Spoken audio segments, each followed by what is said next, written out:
right, welcome back to another episode with Zune and the Potty in weird places. I mean, awesome places. Today we have Andy Pho. Andy, nice to meet you again. Andy Pho. So we met, I would say like a couple of weeks ago Yep. At the And, Mansion Mastermind. at West Boston Mansion Mastermind, and we just clicked. Yeah, you reached out to me for some video work, and I was like, I don't need a videographer. And then I saw the itinerary and was like, bring your videographer. And I was like, wait, somebody reached out to me. I need a videographer. So I reached back out. I was like, hey, I Yeah. need a videographer. It's and you were there. happened to be at the right place at the right time. Yeah. Amazing to meet you, and I feel like I found my long lost older brother. That's right. You're me before tattoos. Yeah, when I used to have a goatee. You used to wear a hat too? Long time ago. Yeah, Long yeah, time? yeah. Okay. So, Andy, tell us a little bit about yourself. Where you from? Where you born? Grew up in Brooklyn, New York. Spent most of my time there up until 22, then moved to Las Vegas, learned how to tattoo there. And then 2020, moved back to New York for a year. And then we moved to Austin, Texas. And then we opened our tattoo shop out here. Oh, wow. So what's your mission now? You got some big moves coming up. Yeah, I got, my plate's pretty full. But when my plate's full, I feel full. You know, like I feel purposeful. So first and foremost, like I'm an artist, a tattoo artist. So I operate and own Upside Tattoo. It's a beautiful location where we focus on like the client experience. And, you know, just really focused on, you know, changing the narrative of what it means to have a tattoo, you know, from this really stressful, anxious, painful tattoo experience into something that's calming and relaxing. It's something that I would like to have as a client and a space that I would like to work at as an artist. But outside of that, I also mentor tattoo artists on the business development, so helping them grow their personal brand, better bedside manners for clients, better client experience, raising their rates, getting more appointments and things like that. But I also do coaching for the personal development, and that's for tattoo artists and non-tattoo artists also, where we're just working on building up the mindset, strengthen up the body through fitness and nutrition, and just helping people find the elite version of themselves and giving them a very clear path on how they get there. So I heard you got like a book coming, a Lambo coming, some new, some big moves coming up. So what is that? What is all that? Yeah, so today was a very eventful day. It was my second call with a book publisher. So we signed a deal on that, and probably within 8 months we'll have my first book out. Okay. And the book is about, like, you know, self-help. It's helping people to, you know, break through their limiting beliefs, their lower selves, and just helping them reach, again, the elite version of themselves. And it's just a way of thinking, a process that I've developed over time to help me progress through the different stages of my life that I wanted to share with other people that I do in my coaching programs. But I just found this to be a really great opportunity to put that in a, you know, paper format and just help get it out to reach more people. Yeah, so that's the book side of it. And then tried to get a Lambo this morning, but, you know, there's literally levels to it. So not today, not this week, but that's still on the mission. You know, that's what we want to do. So the material things are great. You know, like really, it's one of those things of like it'll come when its time is ready. But to be able to just help people and guide them, like that's really where the fulfillment lies. So what got you started wanting to guide and help people? I've been doing that for a long time, and I think even it started when I was, let's say, working retail, right? Like some of my first early jobs, and just working with people that were trying to figure out what their path was. You know, when you work retail, I don't think there's a lot of people that want to actually be there, but they end up spending their time there as they're going to school or, you know, taking it as a second or third job, and they're just trying to find their path, their purpose in life. So just even on break or as we're working together, just helping them like ask critical questions and just adding a little bit more urgency to their life. Like, why are you doing this if you really want to be doing this instead? You know, so I've always done that in like a working environment. And then the same thing happened when I got into tattooing, sitting with clients. And early in the beginning, you know, you're working at a lower price point. So these people may be, you know, not in their ideal career yet. They're still in college. And they're just trying to find their path also. So I've always just loved having conversations with people, and, you know, people get excited when you find your purpose, you find your passion. You know, they're like, how did you get into tattooing? Like, what made you so sure? Yeah. And they're not sure yet. So it's just a matter of like helping them inquire to figure out like, what is it that you're into? What would you do if everything else was taken care of? Like, what brings you the most joy and fulfillment? So I've just kind of carried that on throughout, you know, my entire career tattooing. And then now I just found it to be like this great sense of like joy and fulfillment to just like talk to people, more people, just because I have a bigger following on social media, people who DM me, and it's like they just want help, they want guidance. You know, they didn't have that kind of support, and I remember what that was like. So it's just lending them that hand, lending them that ear, and just, you know, just helping them find their way. Wow. So I'm curious now, like, you know, a lot of artists, when they start out art or craft, even in videography, photography, all this, I would say like more art form. Like when you first started out, did you had a mentor, or did you have to start out doing work for free for experience, or how did that work? Yeah, so when I started tattooing, my brother was a tattoo artist. So he is a tattoo artist, Robert Pho. He's been tattooing since I was 1. So right now I'm 35. He's been tattooing about 34 years. Damn. When I started tattooing, I was 22. So he was already tattooing 21 years at the time. But he was my first mentor when it came to tattooing. And I moved from New York to Las Vegas to work with him. And yeah, you start out finding anyone who would allow you to tattoo something on them. Yeah. And in the beginning it was a struggle because I moved from New York to Las Vegas and I didn't have any clients. I didn't have a car, you know, so it was just like spending time in this small hole in the wall shop that didn't have a lot of foot traffic. And I remember one time, like, my brother kicked me out of the shop because I didn't have any clients. He was like, "You can't just stand here and watch me tattoo. That's not how you're gonna get better. Like, you have to go out and get clients." And I was like, "Well, how do you do that?" It's like, "You have to go like talk to people, make business cards." So I made business cards and I went out and like physically handed them to people and introduced myself and offered my service. I put them on cars. I got kicked out of malls, and that just taught me like how to have the people skills. And eventually, you do that long enough, you will have enough people to slowly do tattoos, even though it's like $60 and you only get like half of it by the end of a day. Like, it's something to be able to get your experience in. It doesn't really matter the money at that point, but it was just a great way to like get into the deep of like building people skills, how to communicate, how to do the creative part, and then the technical part of the tattoo also.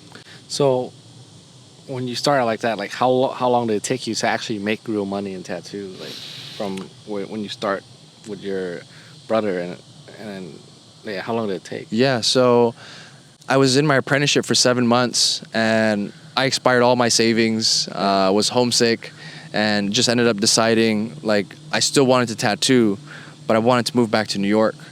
So my plan was to tattoo out of like an extra bedroom, you know, like just in the meantime to like pick it up. But I didn't have the skill set.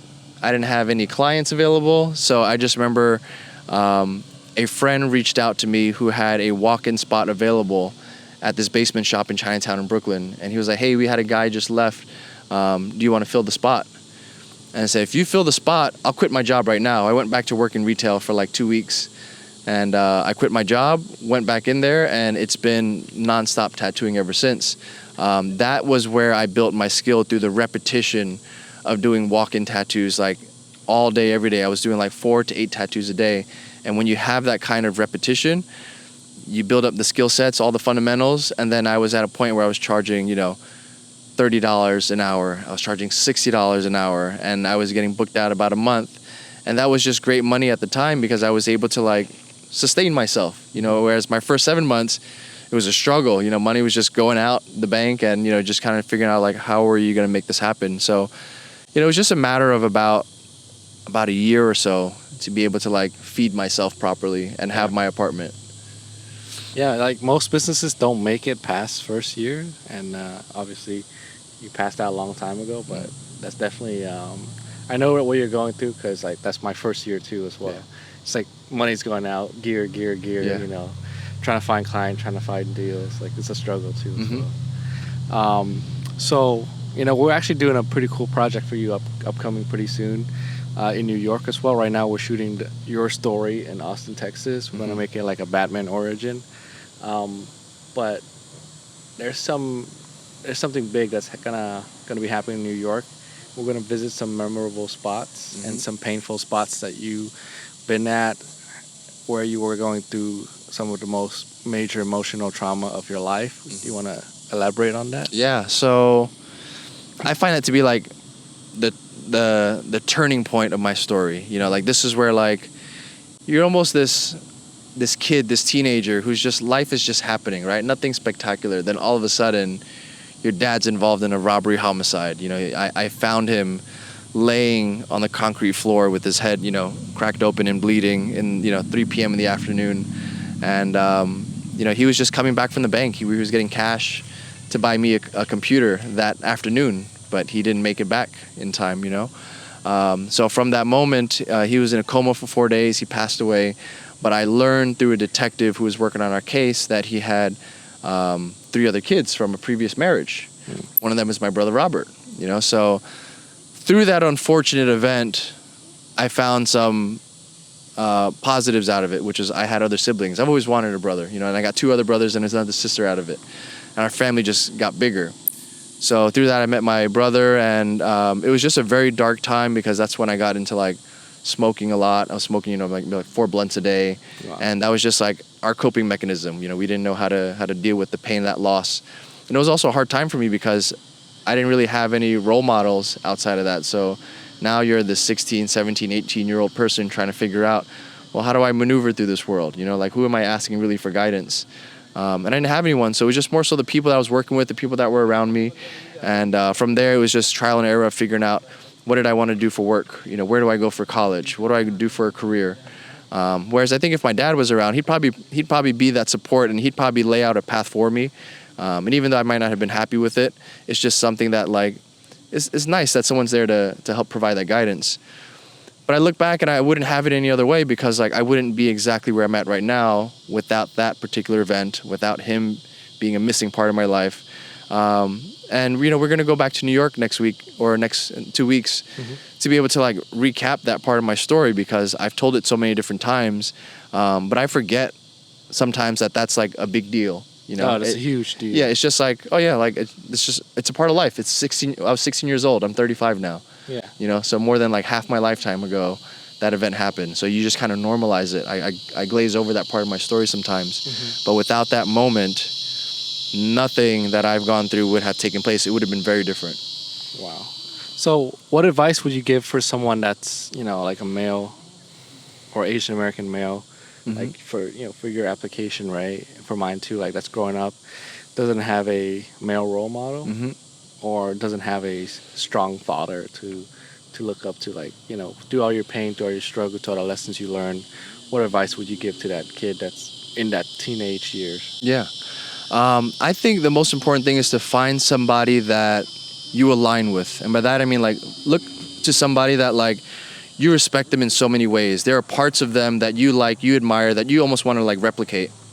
And once you find that person, do everything possible to see how you can be within their proximity, how you can learn from them, how you can, be mentored by them, how you can probably, like, spend some time volunteering or trading some time to, like, just shadow them, be with them, and absorb whatever knowledge or wisdom or experience that they have. Because if that's someone that you admire, you're going to be able to take away some things. But without seeking what that person is like, and finding that person in the world, it's hard. You're going to have to navigate it through your own past experiences, which keeps you very limited. So it's always finding someone that is, like, above you or where you want to be, and just, like, modeling after certain behaviors, thought patterns, and actions.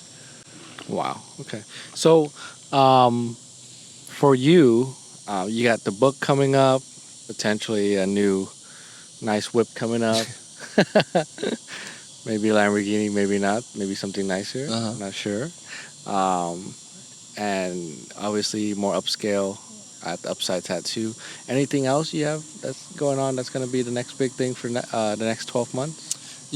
It's so hard for me to picture what the next 12 months look like because every year has been so drastically different than the previous year. I have a general direction of where I'd like to go, but could I have imagined where I'm at right now last year? Absolutely not. But it takes that drive to want to constantly be better, that you're always going to find something that's going to elevate you within the moment, within the week, within the month. That by the time you get to the year, if you perform at that level, it's really hard for you to predict what it's going to be like. I just know I'm going to be in a better position in all ways. Physically, I'm at my best form than I was last year. Mentally, I'm more stable. Emotionally, more resilient. Financially, more stable. So we're just at this place now of, like, what is that going to be like within a year? All of those things are going to be so much better. I'm going to be so much closer with my family. I'm going to have so much more time, developed to mentoring, coaching. My artwork is going to be at a whole nother level. So I have those general directions, but as far as, like, specifics goes, It's always been so hard. I just have to remember to focus on doing my best today. And if I can do that, no matter what happens tomorrow or next year, it's going to be what I want it to be. Wow. Okay.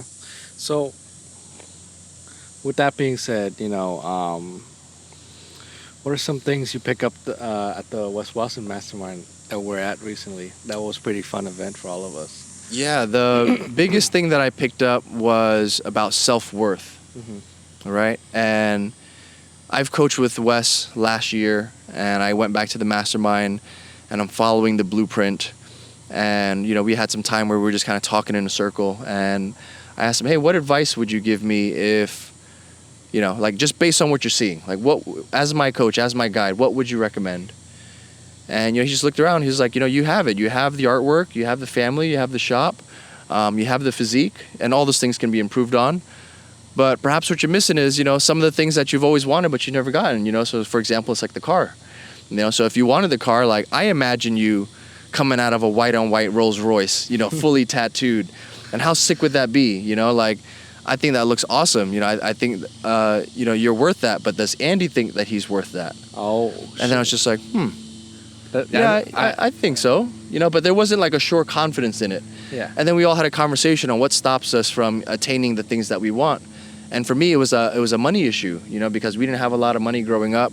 And I felt bad because, I have a pretty successful, financially, artistically, everything, like career. My career is great. But some of my family members don't have that. My neighbors may not have that. A lot of people are struggling. So I kind of feel bad having more, getting more. So I've kind of like throttled myself back, from wanting to like show and have more things. But I realized like that was on me because I felt like I wasn't worth it. At the end of the day, people aren't going to do the work. If I will do the work, why can't I have the things that I wanted? So it wasn't necessarily about the Rolls Royce or the Lamborghinis, but it was just about if you did want those things at some point, which I did. I test drove a Lamborghini Urus in 2019. I just never got it because there was just something off financially, and I didn't quite feel confident to drive that daily, But just after being there and understanding like the self-worth, I said, okay, that's something that I really have to assess. Like, what is my relationship with money? And then the same thing with my story. I had a hard time pinpointing like what my story is. I brushed off so many traumas, so many successes. And then I got to the place where I was asking Wes, and he was like, I think Andy has a legendary story. The question is, does Andy think he has one? And I was like, yeah, like, I think it's like legendary, but again, just no confidence. Yeah. And I just spent that night just contemplating it. And the next day we had to get on stage and tell our story. And I remembered I've told my story in so many different forms and so many different bites to different clients, different friends, different artists, whatever. And now was the first time I get to kind of unleash it and have a platform. So I spent 25 minutes casually talking about all the things that I've been to. And that was the first time I had some major breakthroughs of like saying certain things and expressing parts of my life that I didn't really know that I was holding on inside. And then I just realized, holy shit, like I've been through a lot. I've overcame a lot. There's a lot of lessons here, and that's why I'm where I'm at today. So can this be helpful for a lot of other people who are struggling through it? Absolutely. So my story is legendary. I do have to get that out there, which is why, you're out here helping to record parts of that story, helping me work through that. And then that's why the book is coming out, to help guide and coach people who don't have the guidance, who don't have the mentorship, who don't have that big brother, that they're looking up to. So for those people that don't have that big brother, that father figure, like, I want to be there for you. Like it's an important role for people to have to be able to like thrive and succeed in life by having like that person who's gonna point you in the right direction. Yeah, for me, like growing up as an Asian American male, I don't have any like role model really to relate to that kind of look like me. Mm-hmm. Like we have Bruce Lee, but like he KO a while ago.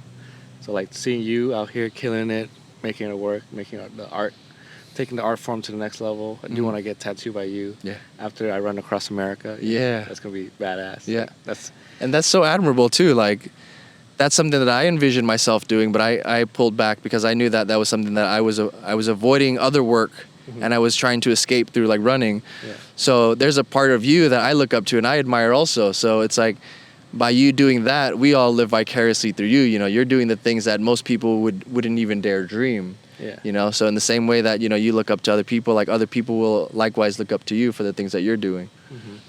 And then, before we go, I just have two more questions. Mm-hmm. So you have a great social media following, and I know it took a long time to build. Mm-hmm. For someone that's starting out with their social media account right now, like what advice would you give them to like kickstart their platform, get more followers, reach out to people more authentically? Yeah. So 3 things with that is, number one, like you have to post every single day, Okay. right? And you're not looking at it as like, oh, this is work, or I have to like, grow my brand. You're getting yourself out there so that people can connect with you. Number 2, how do people connect with you is by being vulnerable, sharing parts of you that you like, sharing parts of you that you don't like, being able to come from a place of like pain, of laughter, of success, of joy, of all the emotions that people can connect with, and I feel like the more vulnerable, the more authentic that you are, the more you can be seen and received, the more that people will connect with you, they'll know you, they trust you, you'll start to grow your following organically that way. And then the third one is a social interaction, by treating every single person who follows you or who likes or comments you like with respect, with care, because like they took the time out of their day, they're giving you their time and their energy. Interact with them, like their stuff back, comment on their stuff, reply back to their comments, reply back to the DMs. This is really just about connecting with people who want to share their time and energy with you, that you can give them some sort of value. And when you can give them that value, whatever product or service that you have, they'll be more than thrilled to take part in it. Wow. Okay. So, any before before we go, one more questions, and then a bonus question if you have anything you want to fill out that you want to say that you didn't get to say on this podcast. So, what advice would you give for someone that's starting over their career today, whether they just recently went through a bankruptcy or starting out in business for the first time and they're scared and they have their back against the wall? Like, what advice would you give them? Because you've been in business a lot longer with more experience and you have a team now. Yeah. So what advice would you give them, like starting out in their business right now, that can compound, help them move forward a little bit faster? Yeah. If you're starting out or starting all over again, or if your back's against the wall, if you have to start from scratch, you have absolutely nothing to lose. Anything that you do is going to be better than where you're at right now. So if you look at it from that way, like if everything else was taken care of, if you could have your dream job, your dream field, what sort of direction would you take your life? And you just pick like the most absurd thing, whether it's I want to do videographer, I want to do tattooing, or I want to like do fitness, or I want to do whatever your thing is. Like, go as far and extreme as possible, because you have nothing to lose. And if you choose whatever that thing is and you can anchor your purpose to that, you're going to find a path to get there. You'll start to find the people and opportunities that align with what you believe in. And there's no other reason for you to try anything else, because it's less than what you're capable of. So find the best version of you, what you'd be the most happiest doing, and like pursue that relentlessly. Wow. Any other closing thoughts before we end the podcast?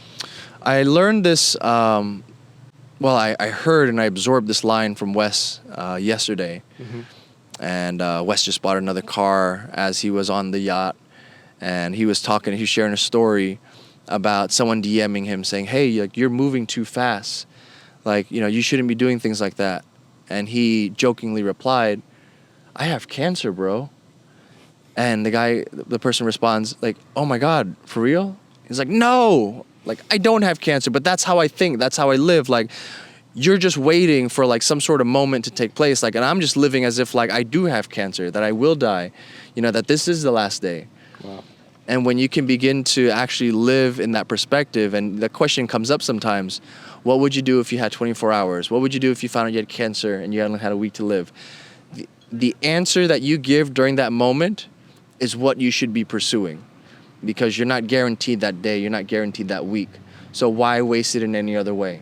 Trying to please other people, trying to do other things that don't bring you fulfillment. Why waste your time? Why waste this life not pursuing that? So that's the ultimate question, is like, if you only had 24 hours, for real, if you only had 1 week left, how much more different would your life be? What kind of actions would you take? Go do that today. Go do that tomorrow. And do that over and over, and you're going to find yourself on this path to fulfillment. I don't think there's a better way to end that. Like, that was a bomb drop. Good stuff, brother. Good stuff, man.